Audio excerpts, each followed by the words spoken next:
மக்களே, இன்றைக்கி நம்ம வீட்டில் என்ன சமையல் அப்படின்னு பார்த்தீங்கன்னா, வழக்கம் போல் சாதம் வடிச்சிருக்கேன். அதுக்கப்புறம் பார்த்தீங்கன்னா பருப்பு ரசம் வச்சுருக்கேங்க. அதுக்கப்புறம் இதுக்கு தொட்டுக்க என்னன்னு பார்த்தீங்கன்னா மீன் வறுத்து வச்சுருக்கேங்க. இது பசங்களுக்கு காலையில் ஸ்கூலுக்கு கொடுத்து வரதுக்காக செஞ்ச சமையல் இது. மக்களே, சுட சுட சாதம், ரசம், அதுக்கப்புறம் மீன் வறுவல் தான் எங்கள் வீட்டில் சாப்பாடு. உங்கள் வீட்டில் என்ன சாப்பாடு சாப்பிட்டீங்க அப்படின்னு சொல்லிட்டு கமெண்ட்ஸ் பண்ணுங்கள். நாங்கள் எல்லோரும் சாப்பிட போகிறோம். சாப்பிடு. அப்புறம் என்ன வச்சாங்க? அப்புறம் என்ன நினச்சிங்கண்ணா? ஆட்டுக்கறி குழம்பு வச்சுக்கிறேன் நினச்சியா? சாம்பார் வைக்கல, எதுவும் வைக்கல, ரசம் தான் இன்றைக்கி. ரசம் நீ தானே காலைல சொல்லிட்டு போனா மீன் வாங்கினாமான்னு சொன்னல. ரசத்தில் உப்பு இருக்குதா? ஒன்றுமே சொல்லாமல் சாப்பிட்ற. ரசத்தில் உப்பு இருக்குதா, சப்பு இருக்குதா, டேஸ்ட்டாக இருக்குதா, நல்லா இருக்குதா, நல்லா இல்லையா, ஏதாவது டக்கு டக்குன்னு சொன்னால் தானே. அப்படியே வாங்கி வச்சுட்டு கம்முன்னு தின்னா எனக்கு தான் தெரியும். நான் வச்சுக்கிறது நல்லா இருக்குதா, நல்லா இல்லையா அப்படின்னு சொல்லிட்டு நீங்கள் சொன்னால் தான் எனக்கு தெரியும்.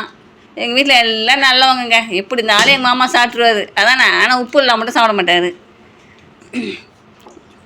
மாமா உன் பொண்ணை கூடு அப்படி தானே உங்கள் மாமா கிட்ட கட்டின்னு வந்துட்டேன். என்ன ஒரு நாள் எல்லாருக்கும் உங்களுக்கு சாப்பிட போடுறேன். எனக்கு ஒரு நாளாக சாப்பிட போடுறது யாராவது தரீங்களா? ஒரு நாள் சாப்பிட போடுறீங்களா? எல்லோரும் தோசை ஊற்றி கொடுக்கணும். ஒரு நாளாவது எனக்கு தோசை ஊற்றி தரீங்களா? ஏன் உன் பிள்ளை ஆகணும்? நீ முதல்ல செய்ய. நீ செஞ்சால் தான் பிள்ளைங்க செய்வாங்க. முன்னேறு எப்படி போதும் அப்படி தான் பின்னேறு போவோம். நீ தான் அந்த முன்னேறு.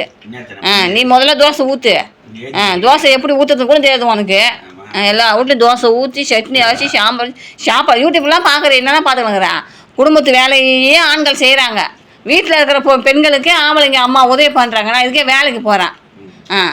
மிஞ்சி போனால் அங்கே 2 ஏனம் கழுவி கொடுப்பேன். அதுக்கப்புறம் பால் வாங்கி கொடுப்பேன்.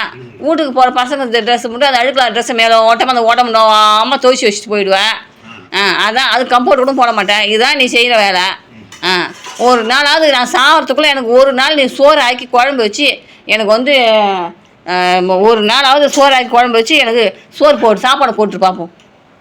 எனக்கு சாப்பாடு போட்டுருவியா ஒரு நாளாவது நான் சாகிறதுக்குள்ளே உன் கையால்?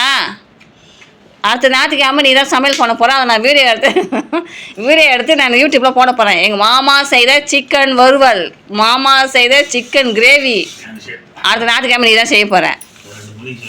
அதெல்லாம் அவனுக்கு செய்ய நீ முதல்ல செஞ்சு அவனுக்கு போடு. அதுக்கப்புறம் அவனுங்க செஞ்சு உனக்கு போடுவானுவா, எனக்கு தருவானுவா. நீ உட்காந்து தின்னுவ.